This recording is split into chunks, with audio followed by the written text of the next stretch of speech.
Good morning, everyone. Hello, hello. If you are catching this podcast live, go ahead and drop me a comment, say hello. It's so good to see you all this morning. Welcome to It's All Clutter, my weekly podcast about all things clutter. And of course, you guys know that I think it's all clutter, right? All clutter is connected and it's all clutter. Good morning. Good morning, Patty and Denise and Pat and Brenda. I see a lot of people signing on here. I love to have you here live. Hi, Betsy. Hi, Bridget. Hi, Noreen. I think I'm probably missing a whole bunch of names here, but welcome to episode number 32. 32 of It's All Clutter. Today, we are going to talk about the 3 scariest things about decluttering. And I think a lot of times we just don't talk about how scary it can be to declutter. Decluttering is not easy, right? If decluttering were easy, we would not be searching for resources and advice and help all along the way. So today we're going to talk about 3 of the scariest things about decluttering that can hold you back from actually starting to declutter and can stop you up while you're in the process of decluttering. So as I go along, if any of these scary things resonate with you, let me know in the comments. We will get to the comments at the end of the podcast. So without further ado, the scariest thing, the number one scary thing about decluttering that nobody else is talking about is about your identity. So the stuff that we own, the stuff that we have in our house is very connected to who we are, who we want to be, and who we want to be perceived as. So when you start to declutter, you're really faced with a lot of identity, right? You have things that represent your past. You know, when you were a college student and your identity was all about being a college student. When you were a new wife, a new mom, a new husband, right? Because I know there's some men watching also. When all of these things represent a certain identity that you were at one time. We also hang on to things that represent an identity of somebody that we want to be, right? So a classic example is our craft room. I had this huge phase where I wanted to be a quilter. I wanted to quilt. So I purchased a lot of stuff thinking that I was going to have all this time and I was going to create these beautiful quilts and they were going to look beautiful. They were going to be heirloom quality and my kids were going to have them forever. Guess what? I never became the quilter. But it was hard to declutter that stuff because in my mind, this was somebody that I wanted to be, right? This was somebody that I wanted to be. And so, when I had to let it go, I had to come to terms with the fact that I am never going to be a quilter. I'm just not going to. I can sew a little bit. I taught myself a little bit, but the meticulous process of quilting an heirloom quality quilt that my kids are going to love and want to hang on to was never going to happen. So when we declutter, we have to come to terms with past identities that never really happened, and then we have to figure out who we are. Having all of this clutter kind of protects us from wondering and exploring and going down that path of who am I right now? Who am I? This is a really, really tricky question. And it's scary. It's scary because you might want to be somebody, but that's not actually who you are. And then you're like, what's left? If I get rid of all this stuff that represents all of, who I was, who I wanted to be, who am I right now? That is a scary question, my friends. That is a scary question. And that is a huge thing that keeps us from decluttering or that stops us up when we are decluttering. So that's scary thing number 1, identity. Identity is scary. Scary thing number 2 about decluttering that nobody talks about. It's another cold hard truth. when we declutter, if we declutter, we will lose some convenient excuses. So for example, here is an excuse that you might lose when you declutter. I can't downsize because I have so much stuff. But the reality is I really don't want to face my mortality, right? So I can't downsize because I haven't decluttered yet. That's a convenient excuse that keeps you right where you are in this comfortable spot. I can't eat healthy until I declutter my kitchen because I need all those appliances that I can't get to help me eat healthy, right? That's a convenient excuse. So you don't declutter because it's actually more comfortable to hang on to this excuse. How about this one? I'm actually scared to have people in my house and to entertain and to figure out who I am, so I'm going to keep myself surrounded by clutter. Now, this one comes up all the time, and it's a difficult one because when you realize that this is what you have been doing, building these walls of protection, it feels bad. But this is one scary reason why we don't declutter, because it's more comfortable to have the clutter. It's more comfortable to have the excuse not to have people over, to have the excuse not to eat healthy, to have the excuse not to downsize, or to have that excuse to not do whatever it is you've been putting off. I can't do this because I have too much stuff to deal with, right? It's scary to deal with it. It's scary to get to the other side. So that's the number 2 scary thing about decluttering that nobody talks about. When you declutter your excuses. And that's uncomfortable. Straight up uncomfortable. Okay, number 3. The number 3 scary thing about decluttering that nobody talks about, but I'm going to talk about it right now. If I admit that I have to declutter, I'm also admitting that I've been living with clutter, and that makes me feel ashamed and embarrassed, right? So if I admit that I have a problem with clutter, that I have to declutter, then I'm also admitting that I'm not happy with my environment that I've been living in. I feel embarrassed, I feel ashamed, and I don't want to admit that. I want to just have this excuse that I love the clutter. I love the clutter, right? So it's really scary to think about decluttering. For all of these reasons that no one talks about, and I'm just going to recap, and then we'll go into the comments and see if you can relate to any of these top 3 scary things that nobody talks about decluttering. Number 1, you have to face your identity. Who are you now? That's a scary thing. Number 2, when you declutter, you basically get rid of some convenient excuses that are keeping you right where you are right now. And number 3, if I admit that I have to declutter, then I'm also admitting that I'm living with clutter and I feel embarrassed or ashamed about that. So these are 3 big deals when it comes to decluttering. And if you can relate to any of them, let's go into the comments and see what we have to say. Okay, there's lots of comments here. Allison, the first time I can tune in live in about a week and I hear Jessica Marcy talking about identity. I see what you did there. That's funny. Very scary. Ooh, Keely says, I think that my CD collection might have to do with my identity. Absolutely, right? Making these connections. The identity one is huge. This is also, I think I talked about this in episode number 10, strategies to help you get rid of things. Sometimes we purchase something with the idea that we're going to be somebody. We're going to be a home cook, right? We're going to cook home cooked meals for our family because that's an identity that we want to have. But the truth is, we work full time, we have busy lives.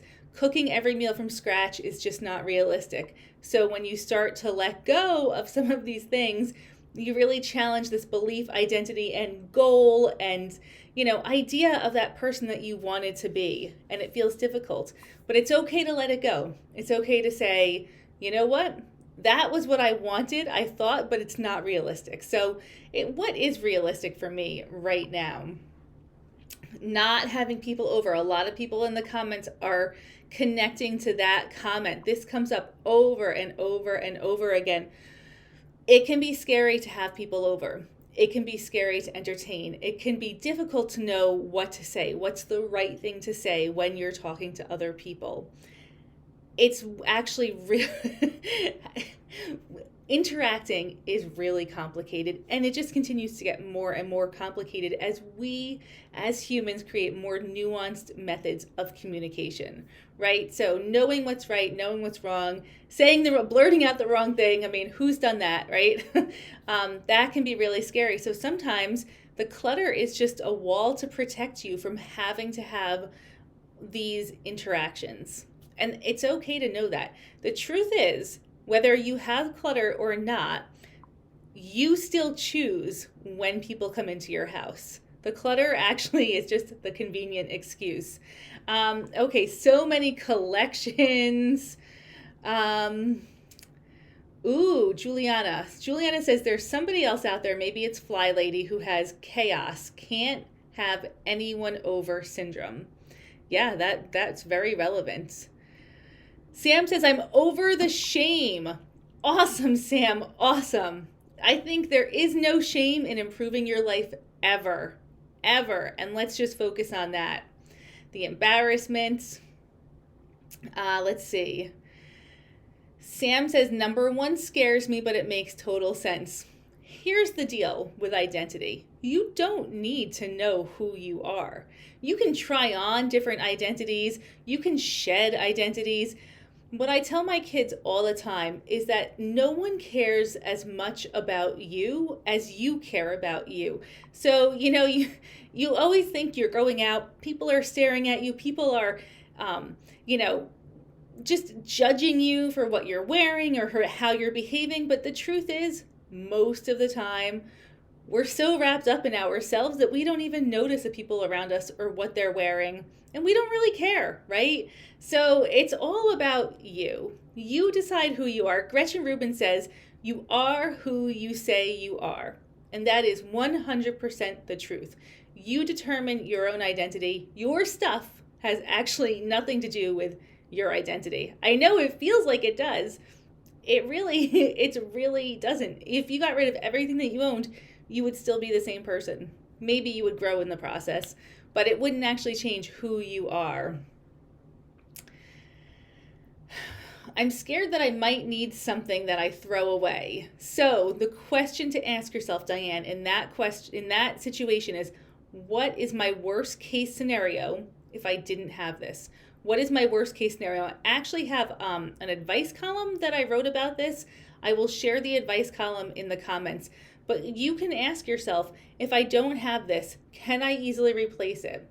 If I can't easily replace it, then yes, it would be something that you want to consider, for a little bit longer before you decide to declutter it or not to declutter it. If you can easily replace it, then you will have, and you let go of it, and you will have time and you will have space, right? It's not going to be another thing. So it's probably okay to let something go that can be easily replaced, but I will definitely post a link to that advice column into the comments when the podcast is over. Leanne says, I'm holding on to my 80s ties too. Well, the 80s were a fun time, right? They were totally a fun time. Yep, identity is a big one for everyone in here. Everyone. I often feel like I don't know who I am. Yeah, and that's scary, right? That's so scary. Ooh, this is a good one. So Denise says, the stuffed animals in the back of my closet, they are identifying with a happy childhood, 100%. But here's the thing, and I'm not suggesting that you get rid of all your stuffed animals, because I never tell you to throw out anything. It's something that you need to decide yourself. But if you didn't have those stuffed animals, you would still have that happy childhood. You actually can't get rid of that. That's not something that can be thrown away ever. That is your experience, and your experience cannot be taken away from you. So the stuffed animals, they're awesome, right? But if you didn't have them, you would still have that childhood. So, and it's a huge identity bit, 100%. Okay, so Sam says, plus expectations of what other people think I should do, and that makes me feel bad. Yeah, we have to let go of those expectations. Cheryl, I have clothing I don't wear, but I'm worried I may let it go and then need it for some reason and then might not have the funds to replace it. So this is definitely what we might call a depression era mindset, or this idea that in the future is not, the world is not going to provide for you. So that's that's very fear-based, hanging on to things because you might not have the money in the future to replace it. So I would just be very realistic. How much would it cost to replace this shirt? Could I get another similar shirt for very inexpensive?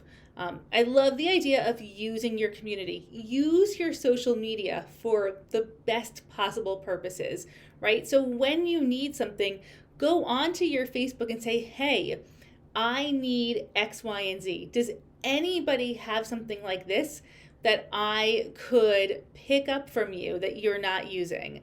And do you know what?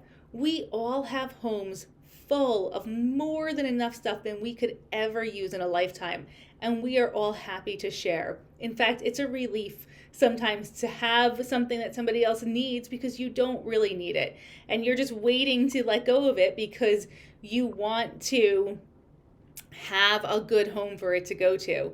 So use your community, right? And always when you're looking for stuff, it's very easy to get things inexpensively or for free because we all have so much. We just all have so much. Let's see. What else is in here? I'm wondering, Janet says, I'm wondering what purpose it serves to maintain the chaos generated by this stuff. So Janet, that's probably, that's a scary thing to think about. So I would encourage you to think about how is maintaining this chaos actually keeping you in a comfortable spot? And do you want to still be there? That's the scary thing about decluttering, is figuring this all out. Do you get rid of a whole collection at once? It seems harsh. So Barbara, I would say no, you totally do not have to get rid of a whole collection at once. I definitely, personally, in my own experience, I have downsized collections in sort of like phases, like phase one. So my quilting stuff, when I realized I was never going to be a quilter, I got rid of a lot of quilting stuff, but not all of it. Not all of it. I saved some fabric that I loved. I saved some of like the special feet for my sewing machine that were relevant. I saved some stuff because if I do decide in the future I want to take up sewing again or quilting, then I will have the basics. But then about a year later, I still hadn't taken up quilting again. So I downsized a little more, right? So you definitely should do this to use a strategy that works for you. Round 1, round 2, round 3, let go of a little bit, see how it feels, right? And then revisit it in the future. Remember, part of decluttering is not letting stuff flow into your house. That's equally as important as stuff flowing out of your house. So if you can stem the flow of stuff coming in while increasing the flow of stuff going out, you're going to be successful at decluttering because you're tackling it from both angles. So you don't need to get rid of a whole collection at once. But if less stuff is coming in and more stuff is going out in general, it's going to work out well. Allison says community crushes clutter. Absolutely, community totally crushes clutter. And that's why the boot camp and Clutter Bus Academy are so effective, because we work through clutter with the support of people who understand. We have this beautiful community. Let's see. Okay. So I justify having the chaos because I am tired from working 2 jobs, but at the end of the day, I could get a whole lot more accomplished if I really dug my heels in. I need to get things done. Yeah, there's so many reasons why we justify hanging on to our chaos and our clutter, but I am going to invite you right now to stop and think about some of the scary things about decluttering for you personally, whether it's identity, whether it's convenient excuses, whether it's, the shame or the embarrassment. I invite you to think about it, think deeply on it, and let go of whatever that scary thing is. Just jump in, dive in, and see what happens. I guarantee it's less scary than you are imagining it to be, right? It's always the anticipation of something that's worse than the actual thing.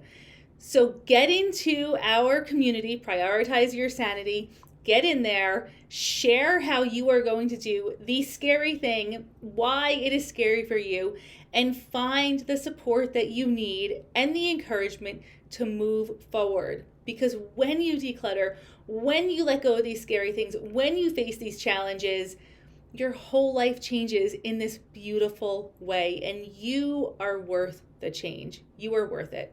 100%. So I am so glad that you guys joined me for this podcast. I want to just let you know that Clutter Bootcamp is available now as a self-study, clutter-bootcamp.com.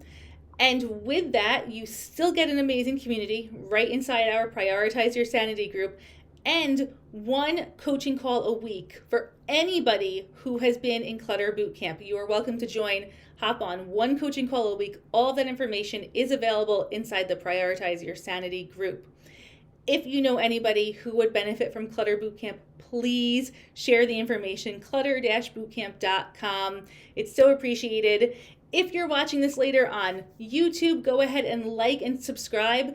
Next week, episode number 33 is going to be all about how to optimize your space and your routine for remote learning and remote work. Looks like a lot of people are not going back to the office or not going back to school, at least full time. So how can we optimize both our space and our routine for learning and working remotely at home? That will be next week at 10:30 on Monday morning.